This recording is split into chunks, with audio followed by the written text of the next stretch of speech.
Ciao amici di Retro Edicola Club, siamo ancora a Rebuilding Beats, le ricostruzioni storiche di Retro Edicola Club. Io sono sempre Mauro. Io sono Davide, Dottor Fix, il vostro tecnico di Retro Edicola. Questa volta siamo nel 1962, in un altro laboratorio di ricerca. Questa volta Steven Russell, un insegnante del MIT e informatico, creò lo Space War, il primo videogioco della storia con grafica e pad. Steve Russell, mentre stava scrivendo un programma, scoprì casualmente una funzione che permetteva di disegnare forme ellittiche complesse. Questo diede il via al gioco che venne scritto in alcuni mesi. Furono infatti dei suoi amici e colleghi a prendere in mano il gioco e ampliarlo per arrivare alla versione definitiva. Grazie al PDP-1 e alla sua potenza di calcolo si ottenne un gioco molto fluido che permetteva appunto a due astronavi di inseguirsi e lanciare missili uno contro l'altro e ruotavano intorno a una stella che creava la forza di gravità. Il PDP-1 era formato da 2700 transistor e 3000 diodi. Questo permetteva appunto di avere un buon numero di calcoli al secondo. Inoltre il PDP-1 era fornito del CRT 30 e Type 30 che avevano già a quei tempi un'altissima risoluzione, parliamo di 1024 punti per 1024 punti. Una risoluzione completamente fuori da ogni norma e ogni schema. La particolarità del Type 30 è che aveva un tubo CRT a lunga persistenza derivato dai radar che si trovano appunto sulle torri di controllo. Questa particolarità permetteva al gioco di lasciare alle astronavi le scie dietro di loro. Quindi non è un codice scritto nel programma, ma proprio un effetto indesiderato ma molto bello da vedere sullo schermo. Un'altra caratteristica molto importante di Space War sono i gamepad.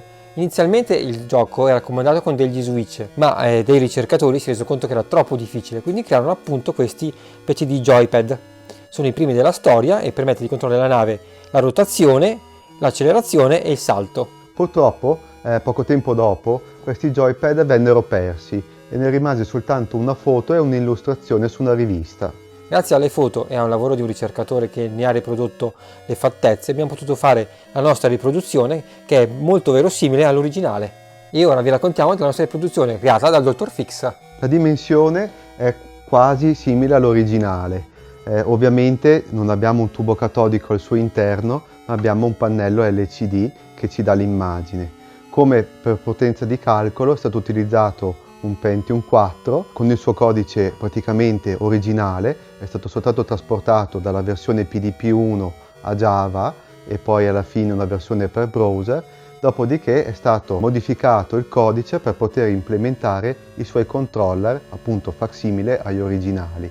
Questi controller sono stati ricavati usando dei joypad e quindi sono stati adattati per i comandi del videogioco Space War. E infine è bello ricordare come il codice sorgente di Space War è libero, di pubblico dominio. Tant'è vero che il videogioco veniva anche venduto insieme al PDP-1. Inoltre ricordiamo che giochi come Asteroids prendono proprio spunto da questo videogioco. E non ci stancheremo mai di ricordare i suoi primati, il primo gioco con grafica, i suoi pad e quindi come i joypad per poterlo comandare, il suo codice libero e la sua bellissima grafica.